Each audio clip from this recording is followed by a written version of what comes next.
এমন একটা রেসিপি যেদিন রান্না করা হয় সেদিন যেন আমাদের প্রতিবেশীদেরও ঘুম হারাম হয়ে যায়। আসসালামু আলাইকুম আপনাদের সবাইকে। আপনারা সবাই কেমন আছেন? আমি আলহামদুলিল্লাহ ভালো আছি। আজকে আপনাদের সাথে এমন একটি স্পেশাল রেসিপি শেয়ার করতে যাচ্ছি। এই রেসিপিটা যেদিনই আমাদের বাসায় রান্না করা হয় সেদিন আমাদের বাসা কেন আশেপাশে সব বাসায় যেন এই রেসিপিটার গ্রান ছড়িয়ে পড়ে। আমি এখানে ব্রয়লার মুরগি নিয়েছি প্রায় 500 গ্রামের মতো। এখানে আমি মুরগির হাড়সহ কেটে নিয়েছি, আর আপনারা দেখতেই পেয়েছেন আমি কিন্তু একদম ছোট করে সাইজ করে কেটে নিয়েছি। এই মুরগির সাথে আমি দিয়েছি চিকেন স্টক কিউবের 4 ভাগের 1 ভাগ, খুব সুন্দর করে কিন্তু আমি ভেঙে দিয়েছি। তারপর আমি দিয়েছি এখানে ধনেপাতা সস, প্রাণের যে ধনেপাতা সসটা আছে আমি সেটা ইউজ করেছি, আপনারা চাইলে ইউজ করতে পারেন। এরপর আমি দিয়েছি সরিষার তেল, হলুদের গুঁড়া, মরিচের গুঁড়া, টালা জিরার গুঁড়া, বারবিকিউ চিকেন পাউডার। তারপর এখানে আমি দিয়ে দিচ্ছি soya sauce, barbecue sauce, tomato sauce, আদা রসুন বাটা। এখানে আদা রসুন বাটাটা আমি একসাথে ইউজ করেছি প্রায় 1 চা চামচ পরিমাণ। তারপর এখানে আমি দিয়ে দিচ্ছি সামান্য পরিমাণ লবণ। যেহেতু আমি অনেকগুলো সস ইউজ করেছি সেজন্য কিন্তু আমি লবণটা সামান্য পরিমাণ দিয়েছি, কারণ সসের ভিতরে কিন্তু অনেক লবণ থাকে, তাই আমি লবণের পরিমাণটা একটু কম দিয়েছি। এরপর আমি এখানে সবশেষে দিয়ে দিচ্ছি লেবুর রস। অবশ্যই কিন্তু এখানে লেবুর রসটা ইউজ করবেন। সবশেষে দিয়ে দিচ্ছি কালো গোলমরিচের গুঁড়া। এটা কিন্তু অপশনাল, আপনারা চাইলে দিতেও পারেন নাও দিতে পারেন।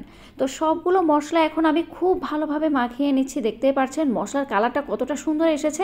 আমি কিন্তু এখানে কোনো ধরনের ফুড কালার ইউজ করিনি, আপনাদেরও কোনো ধরনের ফুড কালার ইউজ করার দরকার নেই। দেখতেই পাচ্ছেন কালারটা কিন্তু ভীষণ সুন্দর এসেছে। এখন আমি এই চিকেনটাকে ম্যারিনেট করব প্রায় 1 ঘন্টার জন্য। এরপর আমি একটি প্যানে নিব সরিষার তেল। এরপর আমি মাংসগুলোকে দিয়ে দিব। মাংসগুলো দিয়ে দেওয়ার পর আমি চুলাটা কিন্তু লো টু মিডিয়াম হিটে মাংসগুলোকে ভাজবো। আপনারা দেখতে পাচ্ছেন মাংসগুলো থেকে কিন্তু বেশ পরিমাণ পানি বের হয়ে এসেছে। এখানে কিন্তু আমি কোনো ধরনের পানি ইউজ করব না, এই পানিতেই কিন্তু আমি মাংসটাকে কষিয়ে কষিয়ে রান্না করব। আর আরেকটি কথা হচ্ছে এখানে কিন্তু ঢাকনা দেওয়ার কোনো দরকার নেই, ঢাকনা ছাড়াই কিন্তু আমি রান্না করছি। তো এখানে প্রায় 10 থেকে 15 মিনিট পর আপনারা দেখতে পাচ্ছেন মশলাটা কিন্তু খুব ভালোভাবে চিকেনের গায়ে লেগে গেছে আর তেলটা কিন্তু বেরিয়ে এসেছে। এই সময় কিন্তু আমি চিকেনটাকে আবার খুব ভালোভাবে নেড়ে চেড়ে দিয়ে চিকেনের সাথে দিয়ে দিচ্ছি গাজর কুচি এবং দিয়ে দিচ্ছি কিছুটা সবুজ ক্যাপসিকাম। আপনারা চাইলে এখানে হলুদ অথবা লাল ক্যাপসিকামটাও ইউজ করতে পারেন।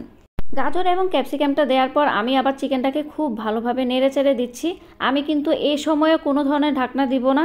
গাজর এবং ক্যাপসিকাম যখন 50%-এর মতো সেদ্ধ হয়ে যাবে তখন আমি এর সাথে দিয়ে দিচ্ছি বড় করে কাটা পেঁয়াজ। অবশ্যই কিন্তু পেঁয়াজটা একটু বড় বড় কেটে দিবেন, তাহলে দাঁতের নিচে পড়লে বেশ ভালো লাগবে খেতে।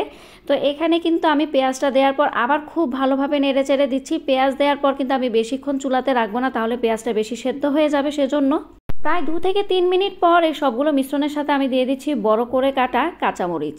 আপনারা দেখতে পাচ্ছেন কাঁচামরিচগুলোকে কিন্তু আমি বেশ বড় করে কেটে নিয়েছি। আপনারাও কিন্তু এইভাবে বড় সাইজ করে কেটে নেবেন, তাহলে যখন দাঁতের নিচে পড়বে খাওয়ার সময় তখন সেই রকম একটা ফ্লেভার আসবে। কাঁচামরিচ দেওয়ার পর আমি প্রায় 1 মিনিটের মতো এই চিকেনগুলোকে ভালোভাবে একটু নেড়ে চেড়ে দিয়ে তারপর আমি চুলা থেকে কিন্তু নামিয়ে নেব। আমি আর বেশিক্ষণ চুলায় রাখবো না। আর কাঁচামরিচের যে ফ্লেভারটা সেটা কিন্তু ভীষণ দারুণ এসেছে, বিশ্বাস করেন। এই সময় এমন একটা স্মেল এসেছে মনে হচ্ছে চুলা থেকে নিয়ে খেয়ে ফেলা যাবে। এই রেসিপিটা আপনারা পরোটা, নান এবং রুটি দিয়ে খেতে পারবেন, ভীষণ মজা লাগবে খেতে। তো আমার আজকের রেসিপিটি আপনাদের কেমন লেগেছে অবশ্যই কিন্তু আমাকে কমেন্টস করে জানাবেন। আজকের জন্য আল্লাহ হাফেজ।